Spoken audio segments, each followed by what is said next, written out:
Hi, and welcome to the Business of Us podcast, where we explore the intersection of business, relationships, and family life. This season, we're focusing on the concept of the three mountains of partnership, purpose, and passion, which are the three big challenges that all couples face throughout their relationship. So, whether you're scaling your first mountain or learning to navigate life after the summit, these episodes will give you stories, strategies, and inspiration for the journey. It's my pleasure today to introduce my co-host, Cameron Madill, who founded a multi-million-dollar company that he sold to his team in 2019, which led him to realize his true passion is actually helping people build strong relationships. He's conducted research with over 600 entrepreneurs and their spouses, and you can read his work at relationshipscienceguy.com. Thanks, Jamie. All right. It's my pleasure to introduce you as well. Jamie is a licensed therapist who works globally with entrepreneurs and their families. She's a sought-after speaker, retreat leader, and workshop facilitator, and she's passionate about helping entrepreneurs and their families navigate the intersection of mental, relational, and family wellness. Please keep in mind, our podcast is for information only and not therapy. If you need professional support, we recommend visiting psychologytoday.com. All right, today's big question.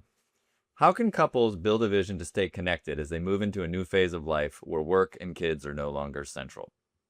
I'm really excited to introduce, we have two Jamies on this podcast, but I'm really excited to introduce Katty and Jamie Douraghy. I have had the pleasure and honor of knowing them for just shy of 2 decades today. And they have very impressive resumes and wonderful life experiences. Delighted to have you on. Katty is an entrepreneur who loves to work with teams as a facilitator, author, and speaker. She is also CEO of Artisan Creative, which is a creative staffing agency that helps companies to grow from the outside in the traditional staffing model, but they've also used their expertise as coaches and facilitators to help companies grow from the inside, improving how they communicate and collaborate. Jamie Douraghy, to be clear, is a facilitator, executive coach, and a fencer, one of my favorite facts. And he taps into all three based on what is needed in the moment. I hope that doesn't mean he's going to skewer you if you step out of line in a session. And they have rich personal lives, which we'll hear all about.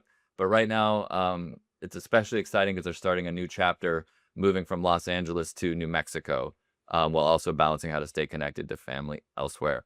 Katty and Jamie, thank you for joining us. Thank you, Cameron and Jamie, for the invitation. Yes, absolutely. Thank you both.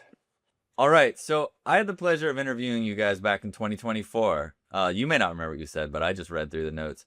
So this is a great story. How did you guys meet and what were your first impressions of each other? I'll jump into that one. We met at a Halloween party in 1992. And the first impression was that this was the person that I was going to marry. It was a moment of electricity, if you will. And then I had to make sure I followed up and pursued that to make it happen and make it become a reality.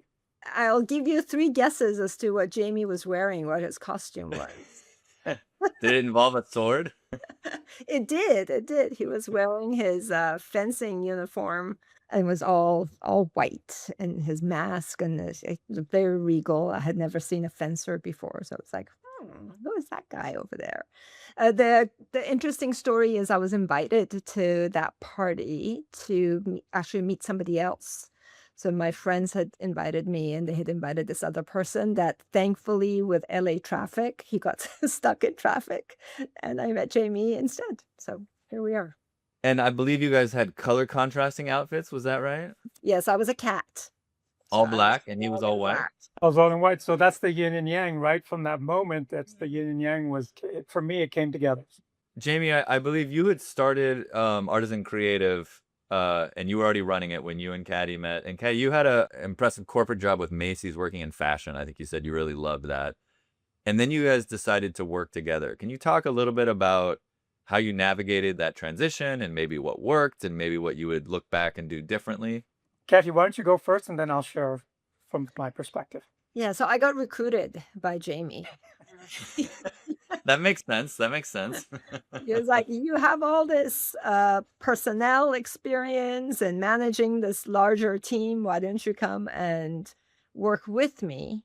But in reality, at least for me, in the beginning, I was working for him. I was very, very clear about who had founded the company, who was the owner, kind of what my role was.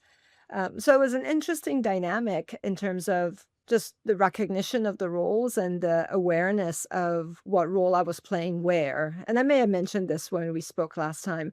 I had this mental image of when I was in the elevator and the elevator door would open and I would step into the foyer to go into the office.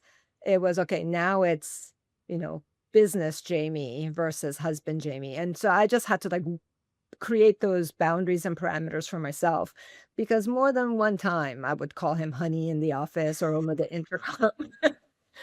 And he'd run in and go, don't call me that in front of people. So it took a little while to kind of navigate those differences. And then in time, as our roles shifted and I eventually took over the business, it was a graduation for me to kind of just get used to what is our role. And that shifted all the time. So Jamie, if you want to add anything more to that, go for it. Absolutely. For me, I recognized that Katty had strengths that were definitely complemented areas where I was lacking. And she has a better ability from an operational standpoint and to keep the entrepreneur grounded. And that was definitely a beneficial part from a business standpoint. And the other part I learned was don't talk about business just before you're about to go to sleep. And what happened a lot, because obviously as entrepreneurs, we're processing, we're thinking about the business all the time. And final thoughts would be, well, did you take care of this or did you speak to that person? And then I would got it off of my mind and I'd roll over and I'd be sound asleep and not realizing that Katty would be up for another hour or two working things through her mind based on what I had just shared. And I felt that was an important learning point for the two of us, that know when to have those boundaries. They'll overlap a little bit, just don't let them overwhelm. Did you set hard boundaries, like nothing after we come home or nothing after 7 p.m.? Or because I can imagine in the morning too, you know, when it's 6:15 a.m. or something, those aren't always the best times to discuss things either. For me, it was more of being self-aware, and it happened more organically than drawing firm lines. I tend to operate better through that kind of learning than being given a set of rules. I tend to push back if I'm given a set of rules. And the entrepreneur in him, can you imagine? I'd like to add to that and say that I think for us, a big part of just getting to know ourselves and how we work came from doing some personality assessments. Jamie's a Strengths Finders coach and a Discover Your Why coach, and just recognizing that we're different people and we operate differently. And if one of us is taking a longer time to process, it's not rejecting the other person's request. It's just that's how this other person's processing. So that knowledge of each other was really, really important in terms of how we work with one another, both in business and in life. Otherwise, it's just, I think, very easy or at least it was for us, it was easy to say, okay, Jamie's really quick to action or quick to reject this or quick to do whatever, or I take too long.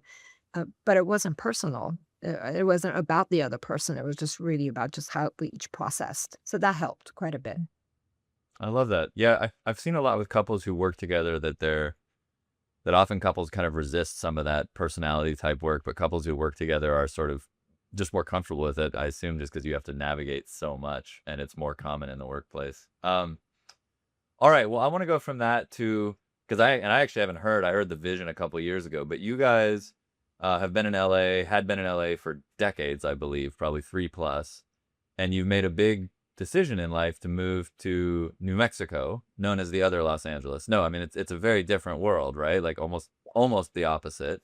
So how did that vision come about? How did you build it together rather than, maybe it feeling more like one person's thing than another? And how have you landed the plane literally and figuratively in New Mexico together now? Well, Katty had always been a big proponent for New Mexico. She was coming here, I believe, in the 80s before we were even married. And she actually brought me here for the first time as well. It's something that I believe Katty had connected with spiritually and emotionally. And we always said someday maybe. And I tend to be a little bit impulsive at time, and I believe it was 2001 or 2002. I was actually in Santa Fe for a fencing tournament, and a friend of mine said, let's drive take this old road back to Albuquerque. And along the way, he said, "Oh, look, there's some lots here for sale." And I said, "Okay, let's have a look." So we took a right off of Turquoise Trail into this massive area. There were just a lot of empty lots, no homes yet. And about 3 hours later, I called Katty and I said, "I just put a down payment on a small lot here in New Mexico."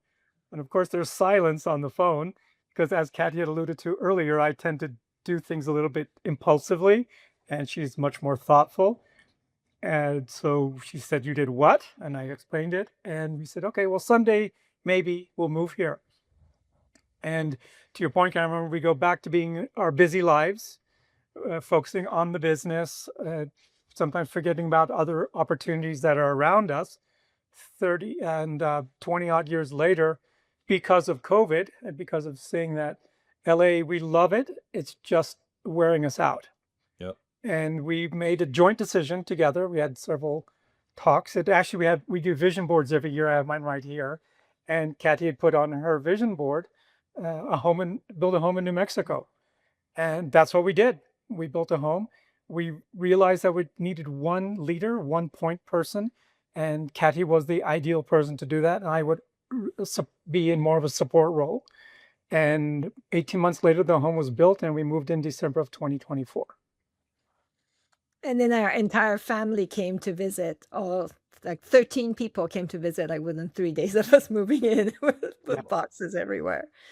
So it was probably one of the best Christmases I've ever had. It was really special. I mean, more hands to help you unpack, right? I mean, that seems strategic. Yeah, we were joking. Absolutely. We were saying, should we put a bow on these boxes and just hand the box to someone and say, "Here's your present, unpack this"? So Yeah, and thanks for the help. Well, that sounds like that's a really cool transition. Probably a little bit of a culture shock, I would imagine, in some ways. One of the things that I am always focused on is the sustainability of the ventures that we're going on, and it seems to me that you all have managed to stay really balanced among all of the personal and professional passions that you both share, right? Retreats, writing books, businesses, fencing, moving. So, what are some of the practices that have kept the two of you connected? I'll jump into that. First of all, just for the audience, Jamie and I don't have children. Our focus has been on one another. Obviously, we have parents and aging parents and siblings and so on and so forth. So it's not just the two of us, but we do recognize the additional layer when children are involved. And we don't have kids. We have 2 cats, and that's the extent of our responsibilities. But I think for us, what's worked well is really supporting each other's passions, not diminishing that in any way.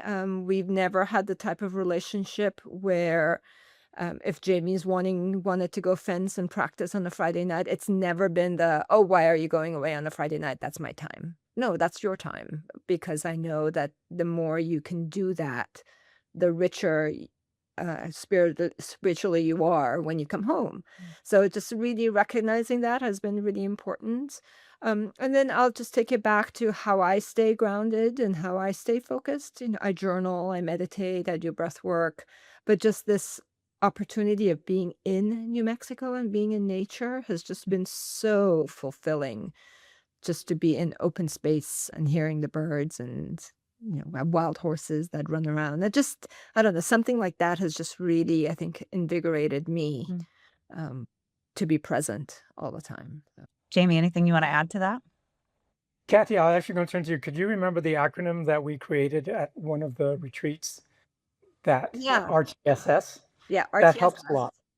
Yeah, so respect each other's individuality, trust one another, support each other in our endeavors, and share adventures along the way. So we use that RTSS as an acronym, and remind each other every once in a while, going RTSS, just like to get us grounded back again. The other part to build on was trust each other's strengths, to realize that there are areas where she is just better than me at, and even though I may feel that I need to do it myself or control it myself, that I have to be able to give that other person that space to learn and grow, and it's reciprocal in that way. That's wonderful. I'd love to hear more about the role that culture has played in your relationship. And you touched on relationship with parents and aging parents. And I'm curious how all of that has played into your relationship. So, Jamie, I'll leave your family story to you. I'll just share mine. Unfortunately, both my parents passed away within just a few months of each other back in 2011.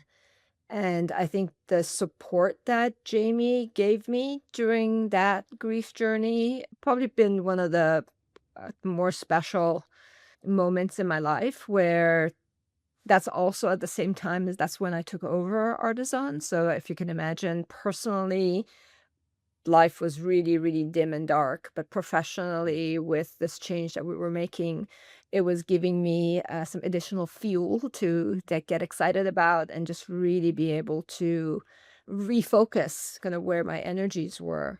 And then through that journey, where the strength of Jamie really came forth in terms of just how he supported me, is I decided to write a book about my grief journey. And I traveled by myself to kind of help my thoughts and organize and write. And there was never a, why are you going away by yourself? And I don't want to come along. It was just really about creating space.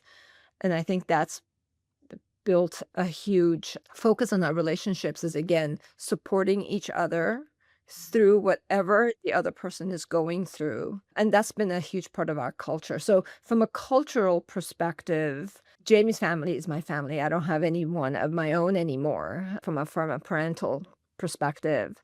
So just how they put their arms around me has been, whew, it's been just really, really special. And for me, I see cultural through two lenses. One is the external part of what you're brought up in. My father's from Iran, my mother's from the US. So we were, as a family, given the benefit of gaining and being exposed to the best of both cultures. And so that's the external part. And then the internal part is, what do we create? What is our culture as a couple, or maybe as a family nucleus for those that have children? What is the culture of that nucleus based on some of the external factors? And a lot of it really does come from within, and what we set our minds to, and what is our mindset every single day. How did you guys get to the place where you decided to start working with couples? And what advice do you have for other couples who are navigating entrepreneurial relationships? We were invited in 2017 to facilitate a couples workshop at an EO university in Hyderabad, India. And honestly, it just came out of nowhere. I think similar people had seen us working together, having a good relationship. We would go to these entrepreneurs organization conferences together. It was probably the way we interacted with each other, the way we gave each other space. And people notice that. And especially if you are a leader, people are paying attention to how the couple interacts with one another. And from that, it led to several other invitations, several up in the Red Horse Mountain Ranch in Idaho, and 3 years in a row now in Europe. Katty, I'll let you work on the advice side. I'm better at context, and you can be more on the more specific side. Yeah, I would say really not advice for anyone. Really kind of embodying the EO piece of not giving advice, but just really what worked for us is that the same RTSS is just really respecting each other's individuality, knowing that we were these two different people that came together, our lives intersected at that Halloween party. We met and we married, but we didn't lose our individuality in that. So how we support each other there has been, I think, a very strong beacon in our relationship. So that's what has worked for us. And just Jamie mentioned this, is just trusting that we have different strengths. We look at the world differently, and that's totally okay. Just because we got married, this doesn't mean that we just had this one myopic way of looking at things. And supporting that has been a beautiful thing. So not necessarily advice, but that's just what's worked for us, is how do we keep the richness of the individual, because that's what we initially were attracted to, and make sure that that has grown over the years. We just celebrated, or we will be celebrating 32 years of marriage in August. So to be able to continuously keep that fresh and new, it's been wonderful. Yeah. I feel very lucky. Hey, I love that, right? So you guys continue to focus on yourselves as individuals and then have that interdependence of growing as a couple and being really intentional around those pieces and then kind of following what it sounds like is just unfolding before you, recognizing where those opportunities are, where they're aligned, and then going on that. It's really beautiful. If I could build on that, in order to evolve, and within the word evolve is the word love. And when you're able to extract love, then both of you evolve. All right. If you guys could have one do-over in your relationship, what would it be? Hmm. It's a good question. And for me, I look at everything as a lesson. And what have I learned from that? And how can I improve? I don't have do-overs. We don't really get that opportunity. It's something in fencing. It's simple. It's like, oh, I wish I moved. And if I'm thinking about all that, the person's coming at me one more time again. So life happens so fast. I tend to look at it, what did I learn from that? And what will I not do again? Yeah, similarly, I would say that everything that has happened in life, there's been something else that's come of it. So I don't know if I would want to go back and change anything because I may change the positive result that came out of that other thing. So living with no regrets, I think that that's a good thing. Um, Maybe I would have moved to New Mexico sooner. Since it took us 22 years to do it. But yeah, no regrets really. Katty, what would you, if you were to share a little bit about your work on grief in your book and your own journey, what would you like to share with the audience? Yeah, so that was a surprise to me that that passion and that that drive to help other people came out of my own journey. I started journaling for myself, really not necessarily wanting to share it with anyone, or certainly not wanting to make it be into a book. I did have initially this intention to create a journal for other people, but every time I sat down to do that, the book kept kind of coming onto the pages instead. So I think I needed to tell the story of my parents. And as I mentioned, I don't have children. We don't have children. So for me, it was really important to honor the legacy of my family who had passed, to really honor and remember them.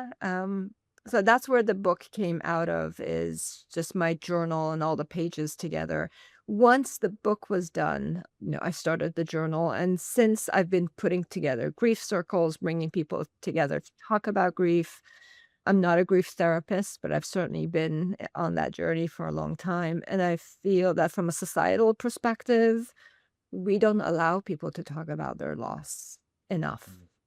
5-day bereavement period is certainly not long enough. So that's kind of been a driver and a passion for me, is how do I bring people together? How do I create a space for them to just be able to talk about whatever's on their mind? No judgment, but just hold space for them. So that's really where that came from. And I'm forever grateful to Jamie for creating the space for me in order for me to be able to create the space for other people. So beautiful. Yeah, I think we live in such a grief-phobic society is the term I've heard people using. We want happy Jamie? endings, and we want it to be over, and we want to heal, and we want to be done. It's just not. Yeah, it's all triumphs and wins, right? All social media pictures. And Jamie, can you share a little bit about your book and your sort of passion for helping people discover their why? Absolutely. For me, when I was in my 50s, and this was before I was had moved out of the company, I was showing up for work physically, mentally and spiritually. I was absent, and I didn't know why. And also, I'd been with EO in a volunteer capacity for many years, and I didn't know why. It just felt good. That was sort of a not a very strong way of stating one's purpose. And then I had the opportunity to discover my why based on the 9 whys from the Why Institute. And what really resonated with me is that my why is to contribute and to feel part of something bigger than myself where I can have impact. And that gave me clarity. That moment was an aha moment. It was actually visceral. I had goosebumps. And then from there to that part where you were talking about partnership, performance, and what was the third part? Passion, basically the third Passion. mountain. Thank Yeah, you. exactly. So for me, once I was clear on my purpose, then my partnership became stronger, and that fed my passion, and I should say our passion. And that led me to writing the books. People similar to Katty's journey, people were saying, "Well, you should write a book about this. You should write a book about this." And I didn't know where to start. And then someone said, "Well, why don't you marry your passion with fencing with your purpose of knowing the 9 whys?" Which is what I did. So the book is called On Guard and On Point. And it's really about mastering the duel between life and work.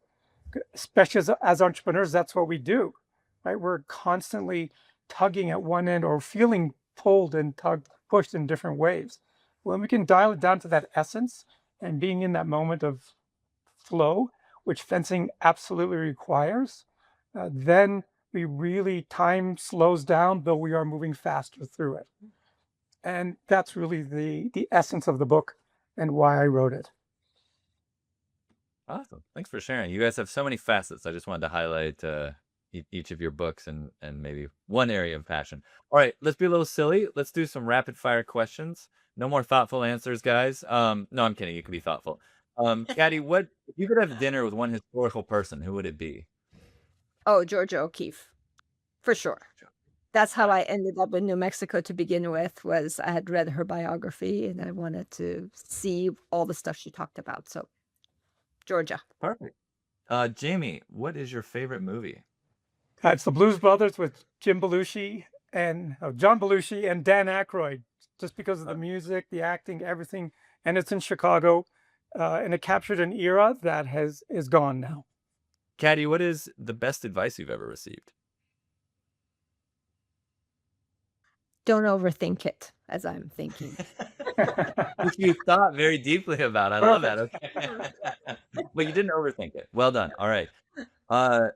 Jamie, if you were required to wear a hat with a single word on it for the rest of your life, what would that hat have on it? Ready. Ready. All right. There we go. There we see that. All right. Overthink. Okay, good. Katty, what is the song you're most embarrassed to admit you like? Oh, I don't know. I don't know if there's any songs. I think every song is right for a season that it's right for. And then you grow up and you go, oh my gosh, I can't believe I like that. But at the time, it was right. So nothing that I'm embarrassed about, but in my heart of hearts, the Bee Gees will always run wild. They'll always belong. Yeah, no regret. There we go. All right. Well, I want to just give you guys a moment to just, if there's anything else you want to share. You've always been one of the couples I really admired. I think what Jamie said, I saw how you guys interacted, and immediately I was like, this is a different partnership than many of them that are out there. So if we were to do a kind of a final piece of advice, or I know you don't want to do advice, anything you just want to share or you didn't get to that you want to reiterate for our audience, what would it be? Katty, you go, and then I have actually a quote from a poem that I thought would be nice to close with.